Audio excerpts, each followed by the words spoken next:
En 1995 fue aprobada la Ley de Prevención de Riesgos Laborales, en cuya exposición de motivos se dice que de la presencia de España en la Unión Europea se derivaba la necesidad de armonizar nuestra política con la política comunitaria en esta materia. La Ley de Prevención de Riesgos Laborales tiene por objeto promover la seguridad y la salud de los trabajadores mediante la aplicación de medidas y el desarrollo de las actividades necesarias para la prevención de riesgos derivados del trabajo, con la idea fundamental de actuar antes de que se produzcan los daños. Y dicta unas medidas que el empresario deberá aplicar con arreglo a los siguientes principios generales. 1. Evitar los riesgos.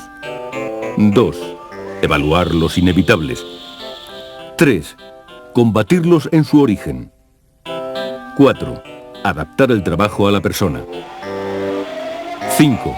Tener en cuenta la evolución de la técnica. 6. Sustituir lo peligroso. 7.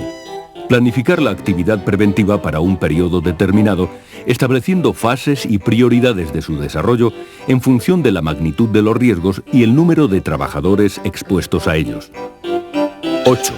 Adoptar medidas que antepongan la protección colectiva a la individual. Y 9. Dar las debidas instrucciones a los trabajadores. El empresario deberá consultar a los trabajadores y permitir su participación en el marco de todas las cuestiones que afecten a la seguridad y a la salud en el trabajo y organizará los recursos necesarios para el desarrollo de las actividades preventivas con arreglo a una de estas 4 modalidades o alguna combinación de ellas, asumiendo personalmente tal actividad, designando a uno o varios trabajadores para llevarlas a cabo, constituyendo un servicio de prevención propio o recurriendo a un servicio de prevención ajeno. Veamos un caso concreto, el del sector alimentación en la comunidad andaluza. Un sector que integra industrias como las cárnicas, las de elaboración y conservación de pescado, las de preparación y conservación de frutas y hortalizas, fabricación de grasas y aceites, lácteas, molinos y fábricas de harina o elaboración de bebidas, entre otras.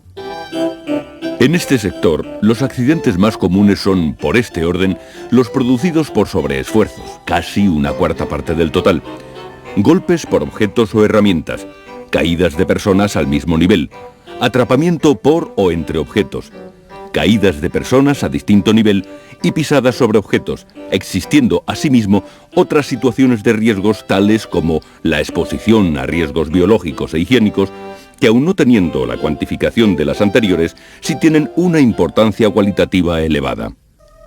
Pero veamos con detalle algunos de estos factores de riesgos y con qué condiciones mínimas de seguridad evitarlos, agrupándolos en 5 grandes apartados. A. Riesgos derivados de la manipulación manual de cargas. B. Riesgos de caídas al mismo o distinto nivel. C. Riesgos derivados de los equipos de trabajo. D. Riesgos de exposición a contactos eléctricos. Y E. Riesgos derivados de la exposición al ruido. A. Riesgos derivados de la manipulación manual de cargas. En este apartado, los factores de riesgos más comunes son 4. 1. Una carga demasiado pesada o demasiado grande o difícil de sujetar. 2. Un esfuerzo físico demasiado grande o realizado cuando el cuerpo está en posición inestable. 3. Un esfuerzo físico demasiado frecuente o prolongado en el que intervenga en particular la columna vertebral. Y 4. La falta de aptitud física para realizar la tarea en cuestión. Frente a ello, las disposiciones mínimas son 2. 1. Evitar la manipulación manual de cargas. Y 2. Formación e información sobre la forma correcta de manipular las cargas. B. Riesgos de caídas al mismo o distinto nivel. En este apartado, los factores de riesgo más comunes son 4. 1. Suelos y pavimentos de rampas, escaleras y plataformas resbaladizas o con irregularidades. 2. Falta de orden y limpieza. 3. Aberturas en suelos o lados abiertos de escaleras, rampas, plataformas y muelles. Y 4. escaleras de mano defectuosas o en mal estado. Frente a ello, las disposiciones mínimas de seguridad son 6. 1. Suelos no resbaladizos, sin irregularidades y pendientes peligrosas, así como pavimentos de rampas, escaleras y plataformas de materiales no resbaladizos o con elementos antideslizantes. 2. Los lugares de trabajo se mantendrán limpios y las zonas de paso, salidas y vías de circulación, especialmente las previstas para evacuación en caso de emergencia, estarán libres de obstáculos y debidamente señalizadas. 3. Se eliminarán con rapidez los desperdicios, manchas de grasa, residuos de sustancias peligrosas y demás productos residuales que puedan originar accidentes o contaminar el ambiente de trabajo. 4. Las aberturas o desniveles que supongan un riesgo de caída se protegerán mediante barandillas u otros sistemas de protección. 5. Las escaleras de mano tendrán la resistencia y los elementos de apoyo y sujeción necesarios. Las escaleras de tijera dispondrán de los elementos de seguridad que impidan su apertura y se revisarán periódicamente. Y el ascenso y descenso por las escaleras se hará siempre de frente a las mismas. Y 6. En las zonas con riesgos especiales de caídas o choques habrá un buen nivel de iluminación. C. Riesgos derivados de los equipos de trabajo. En este apartado, los factores de riesgos más comunes son 3. 1. Golpes, cortes y atrapamientos con los elementos móviles de los equipos.